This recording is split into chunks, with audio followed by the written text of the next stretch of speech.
Estás escuchando Contracultura. Bienvenido.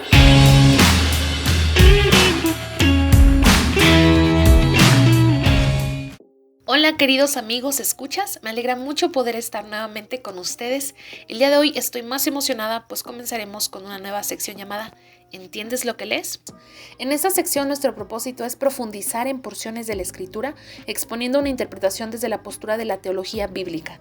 Como colectivo, creemos que Dios ha decidido revelarse a través de su palabra y para poder interpretarla de manera correcta, debemos considerar 3 principios.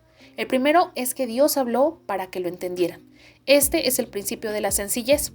Sin duda, Dios habló para que entendiéramos sus caminos. A pesar de que sí existen pasajes que no quedan del todo claros, los reformadores enunciaban que la claridad del tema central unificador de toda la Escritura era lo suficientemente claro para que cualquiera lo pudiera comprender. En relación a esto, creemos que al leer debemos buscar el significado natural, obvio y evidente del texto. El segundo principio tiene que ver con que Dios habló en contextos particulares, es decir, contextualizó su mensaje y habló en el lenguaje local.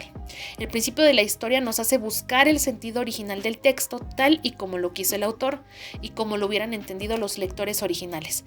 El significado de un texto nunca cambia, su mensaje puede cambiar y es posible que tenga implicaciones y aplicaciones diferentes, pero el significado del texto siempre es el mismo. Finalmente, el último principio es que Dios no se contradijo.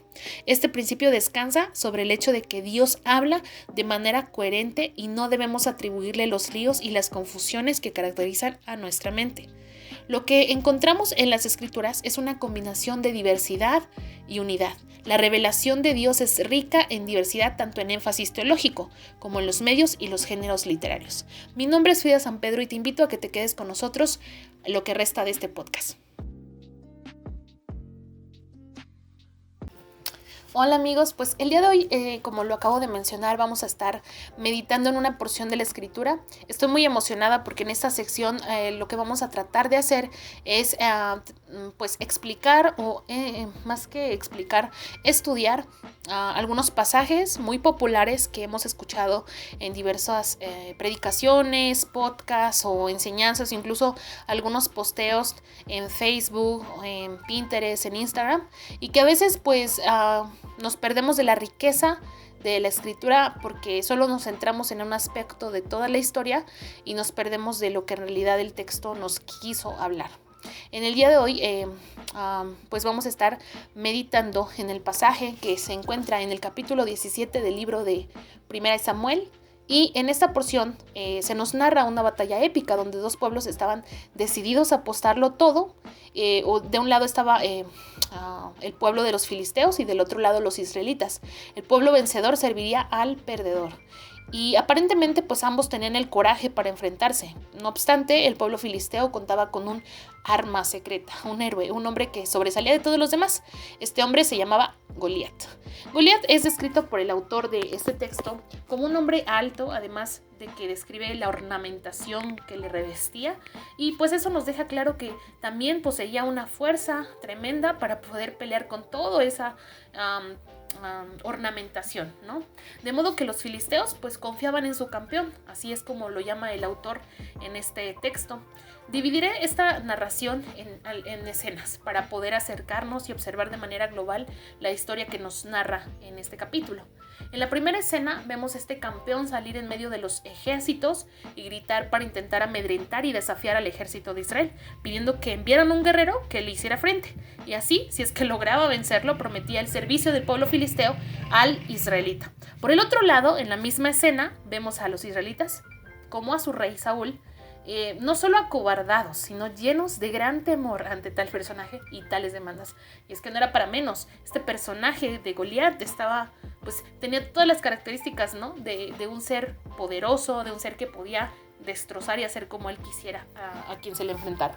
La siguiente escena inicia con una semblanza de un personaje clave en esta historia, un muchachito llamado David, hijo menor de Isaí y quien iba y venía para ayudarle con el pastoreo de sus rebaños. Hay una aclaración que el autor hace de manera pertinente para que el lector pueda entender la densidad del conflicto bélico entre los filisteos y los israelitas, quien en pleno campo permanecieron tolerando que durante 40 días, tanto de mañana como de la tarde, el campeón Goliat saliera a gritarles y desafiarles, aparte de humillarles. La siguiente escena que se nos presenta es Isaí pidiéndole a su hijo menor David que le hiciera un favor llevándole a sus hermanos, quienes estaban en el ejército, unos pequeños obsequios, y que le trajera así también información de cómo ellos se encontraban, ¿no? A lo cual pues David accede y hace tal como su padre le pide, ¿no? La siguiente escena que se nos cuenta es que David sale desde muy temprano para poder ver a sus hermanos y saber la condición de ellos, ¿no? Durante la batalla, y mientras él camina entre las filas para encontrarse con ellos, se da cuenta de todo este show que montaba Goliat con sus gritos y con sus alardeos cada día, ¿no? Entonces, el escritor nos cuenta que algunos hombres comienzan a comentar lo que cada día ocurría con Goliat y también de una recompensa prometida a quien decidiera enfrentar a tal personaje. Eso llama la atención de David, entonces él decide investigar más sobre el tema y hace algunas preguntas, y esas preguntas llegan a los oídos de uno de sus hermanos, quien se molesta y le reprende por estar ahí, ¿no? Sin embargo, no contaba con que también el rey Saúl sabría que había un muchacho que estaba preguntando sobre la recompensa. Por lo tanto, pues como es el primer interesado después de que ya llevan días y días enfrentándose a este gigante, bueno, ni siquiera enfrentándose, solo poniéndose ahí en fila, pues decide llamarlo para saber qué era lo que estaba pasando, ¿no? David acude al llamado y no solo acude, sino que con toda seguridad le dice al rey Saúl que no se preocupe porque él va a pelear y va a ganar.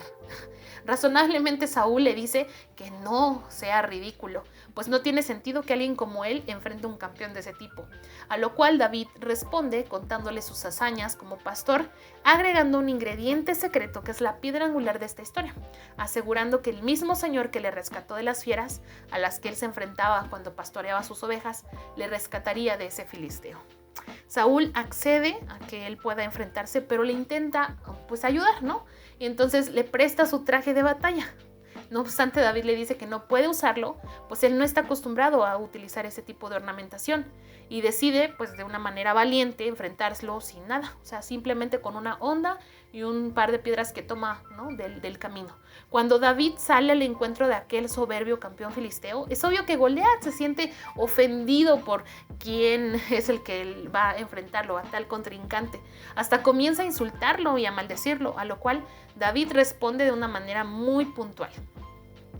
La última escena es David enfrentándose a Goliat y derribándolo, usando solo una piedra y su honda. La escena parece salida de una película de ciencia ficción, pero literalmente esto fue lo que sucedió. Acto seguido, David lo degolla. Sin duda, pues esta historia parece sacada de una película épica de Hollywood, ¿no? Pero es totalmente verídica y tuvo lugar dentro de la historia que Dios nos quiso contar a través de toda la narrativa bíblica.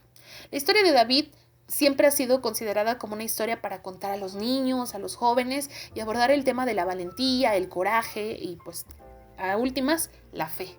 Pero en muchas ocasiones solo se enfocan en el sentido moral de la narración, haciendo un cuadro comparativo entre David y los otros hombres del ejército, entre Goliat y el rey Saúl. Si nuestra lectura o estudio de esta porción se limita a eso, nos estamos perdiendo de mucho. Timothy Keller escribe en su libro Dioses que fallan: el motivo de nuestra confusión es que normalmente leemos la Biblia como si fuera una serie de relatos inconexos, cada uno de los cuales tienen una moraleja que nos enseñan cómo vivir nuestra vida. No es así. La Biblia contiene una única historia que nos dice cómo llegó la raza humana a su estado actual y cómo Dios, por medio de Jesucristo, ha venido y volverá a enderezar las cosas. En otras palabras, la Biblia no nos ofrece un Dios situado en lo alto de una escalera moral, desde la cual nos dice: si intentas de todo corazón reunir tus fuerzas y vivir correctamente, podrás ir subiendo. En lugar de esto, la Biblia nos muestra repetidamente a personas que no merecen la gracia de Dios, no la buscan ni no la aprecian, incluso después de haberla recibido. Si este es el gran marco narrativo en el que encajan todos los relatos individuales, ¿qué aprendemos de esta historia? Cuando nos acercamos a esta historia pensaríamos que David es claramente la figura principal, que deberíamos tomarlo como un ejemplo claro de cómo deberíamos actuar ante los desafíos. Pero el tema central de esta narración es cómo Dios ha decidido usar a lo débil para mostrar una y otra vez que Él es el único que puede salvar. Tim Keller comenta este pasaje diciendo: ¿Qué le da Dios a su pueblo asustado? no les da un ejemplo, Él no les da una instrucción, Él les da un Salvador. Él no resuelve sus miedos con inspiración y emulación, sino con sustitución e imputación. Y eso es justamente lo que Él nos da. En un artículo de Coalición por el Evangelio, Jairo Nanum escribe: David salvó a su pueblo poniendo en riesgo su vida. Jesús salvó a su pueblo entregando su vida. David pasó por el valle de la sombra de la muerte, por Israel. Jesús fue al mismo vientre de la muerte por nosotros. David, el ungido, fue despreciado por sus hermanos siendo inocente. Jesús, el Mesías, fue despreciado por todos aun sin nunca haber hecho mal. David se desvistió de las vestiduras reales que no le servían. Jesús se desvistió de sus vestiduras reales que le quedaban perfectas para vestirse de las ropas de dolor y debilidad que nos pertenecen. David buscó cumplir la voluntad del Señor en valentía. Jesús cumplió cada mandato de Dios hasta su muerte. David sería el mejor rey de la historia de Israel. Jesús es el Rey eterno de toda la creación. David venció al gigante terrenal a través de su debilidad. Jesús venció al gigante de la muerte a través de su muerte y selló su victoria para siempre a través de su resurrección. La historia de David y Goliat no es un llamado a la moralidad, es un llamado a la fe en Jesús, en nuestro Salvador, en el único que nos puede librar, no de nuestros gigantes nada más, de la muerte misma, del pecado. Muchas veces nosotros nos acercamos a la Escritura desde una postura en donde solo queremos saber qué es lo que debemos de hacer y qué es lo que no debemos de hacer, cuando la Escritura va más allá de lo que debemos o no debemos hacer. Es una invitación constante a meditar en la redención que el Señor ha hecho y construido desde el primer día, desde el primer verso en la Biblia. Yo te invito, amigo lector, a que puedas penetrar en la Biblia, poder profundizar en esos pasajes a través de una teología bíblica, una teología sistemática, y que tú puedas profundizar en el estudio de la palabra cada vez que te acerques a ella, que no solo te quedes en la superficie, que no solo observes cómo actúan los personajes, que no solo pienses tal verso lo tomes, lo saques de su contexto y lo quieras aplicar a tu vida. Yo te invito a que profundices en la Escritura estudiándola y escudriñándola como nos lo invita la misma Escritura. El día de hoy hemos iniciado esta sección y vamos a estar continuando analizando otros pasajes predicados, enseñados, y te invito a que si tú quieres que hablemos de algún pasaje en particular, puedas dejarnos un mensaje en nuestras redes sociales. Al final del podcast te decimos en dónde nos puedes encontrar. Mi nombre es Frida San Pedro y esto fue Contracultura.